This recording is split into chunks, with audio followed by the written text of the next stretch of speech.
Charleston Race Week here in South Carolina has everything you'd expect one of the best regattas to have. A spectacular destination, fantastic racing during the day, great parties at night, and one central location to host it all here at the Charleston Harbor Resort and Marina, where you can literally walk from your boat to the party to your hotel room.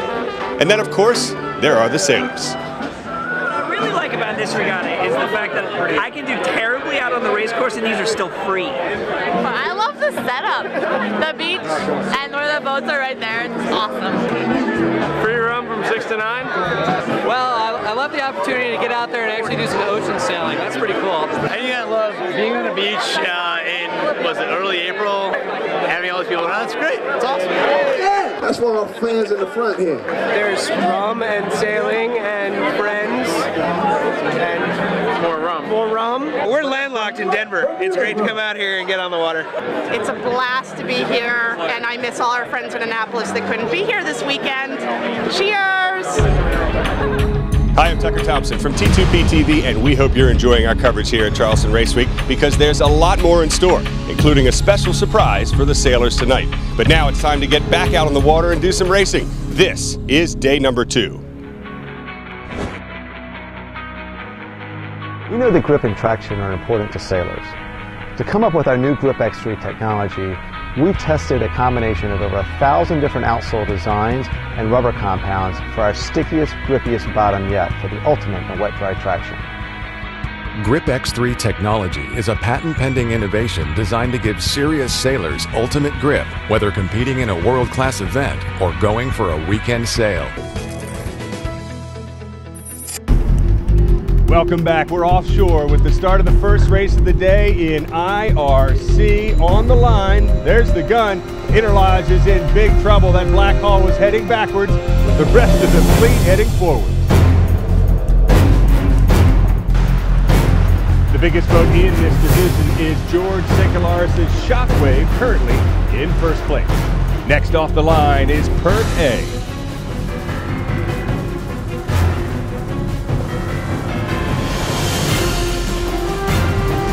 Rob and Sandy Butler's new Carbonado leads the division.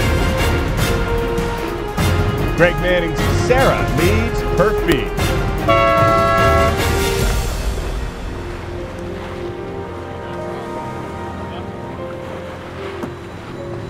It's team premier, the Far 400, just to windward of Carbonado. Perf A heads upwind, while IRC's leader Shockwave flies downwind. About 3 minutes later, it's the rest of IRC. In Perf C, the red boat, Tim Tucker's Rockstar slides in on port tack at the top mark behind the front runner. Leading at the top mark, it's Souvenir. And in Perf D, Gerald Taylor's Tangent leads overall, but it's Renegade leading to the top mark. We're at the bottom mark with Rick Moore's Moose Down, the leader in Perf C. The breeze is getting really light. Crew weight is down to leeward to keep the momentum on.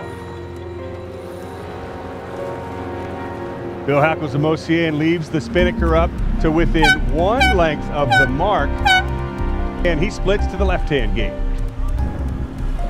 Into the finish, it's Rob and Sandy Butler's Carbonado, ending up where they'd like to be. Line honors. The question is, will that be enough? Give them another first. And finally, in IRC, it's no surprise to see the biggest and fastest boat in this regatta, George Sekelaris' Shockwave, finishes first as well. Charleston Race Week also sports a cruising division, sailing a pursuit-style race, and as they head offshore, we'll head in when we return.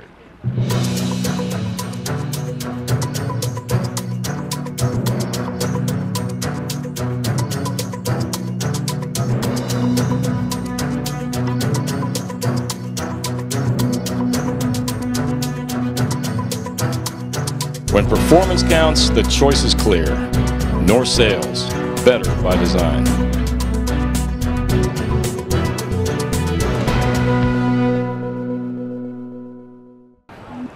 Welcome back to Sperry Topsider Charleston Race Week. We are inshore with the start of the Melges 24s. Former Rolex Yachtsman of the Year, Bora Galari, is leading this division. And after a string of strong performances yesterday, it's Michael Kiss's Baccio leading the Melges 20s. Their start crowds the pin end. Beautiful job for number 17. Look at that, port tacking the fleet. The competition is second to none, so we like being here. Yeah. This event, there's 30 boats. You can be in last place and be next to some great sailors. On the starting line, it's a little hectic. To have a good start, you need to have you need to be bow even or bow punch from the other boats around you, and matching creep speed and pull the trigger first. This class has really taken off. Just look how close that one design sailing is as boats crisscross upwind.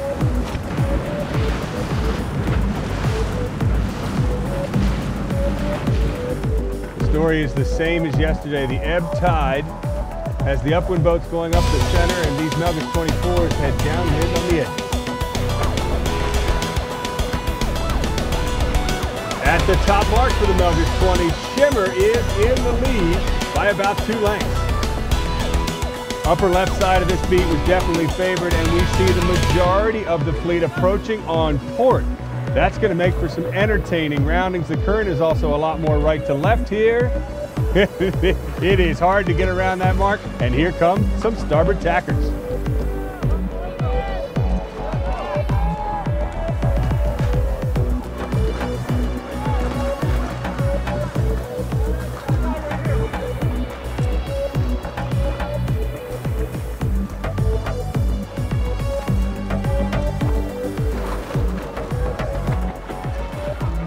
The two division leaders pass each other. The 20s are heading downwind, and Bora Galari heads back upwind, and the 24s in front. Beautiful crew work from Russell Lucas and crew aboard Shimmer. They're currently in 3rd overall, but still in 1st place as the Melges 20s head downwind.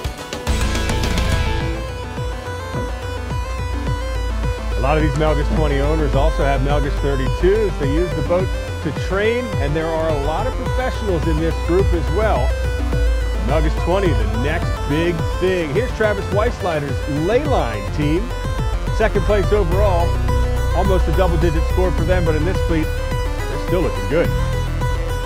Big piles at this leeward mark, and here's why. That ebb tide is ripping. When the pikes come down, the boats hit the brakes. The boats from behind are still coming in, and it creates a traffic jam right here.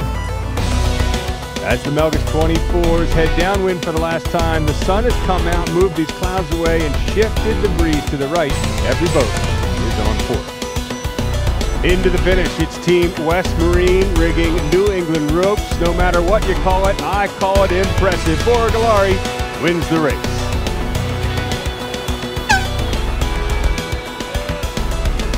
And in the Melges 20s, an impressive performance for Russell Lucas, a wire-to-wire win for Shimmer.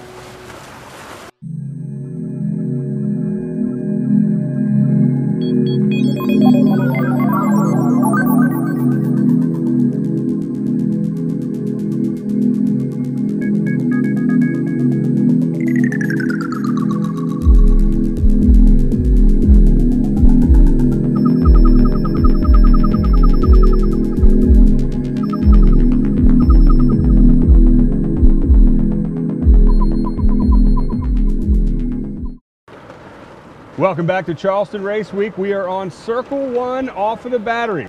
So the J24s will start again, this time with an I flag, and it's all clear. Number 21, Quickie, wins the start at the pin. Now it's the J22's turn. Most of them like the committee boat end.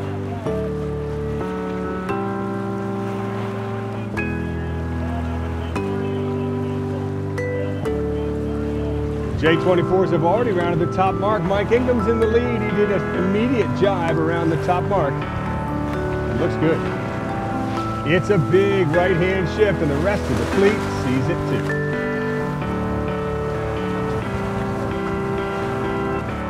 It's Wharf Rat just to leeward advantage, but luffing them up and taking the inside bow to bow for the J22s. Number 35 is Greg Fisher, currently leading the championship overall. He's in 4th place at this mark. The final class on this course of the Ultimate 20s. It's Keith Ziegler and crew who are currently leading. Overall, it's close for them right now as they head to the top mark. It's only a 1 mile beat, causing a lot of intermixing between the three fleets. The J22s have certainly compressed a bit as they head into the leeward gates. It's MK1 leading at the left-hand gate, and Vantage here to the right as they split up wind.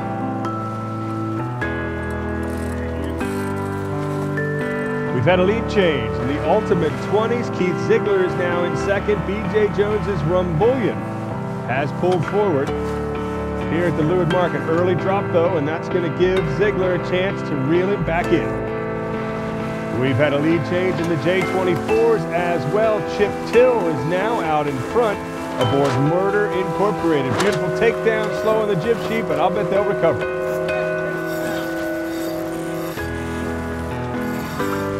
And into the finish, Chip Till hangs on to the lead to take the race. And another lead change for the J22s. Ben Venuti wins the race. At the end of the day, the cruising boats are done as well. 2 days are now part of Charleston Race Week history, and tonight the regatta will celebrate sailing history of another kind. The America's Cup itself will be on display. Just one more reason that makes this regatta such a special event. I'm Tucker Thompson from T2P TV. Join us tomorrow for the conclusion of Sperry Topsider Charleston Race Week.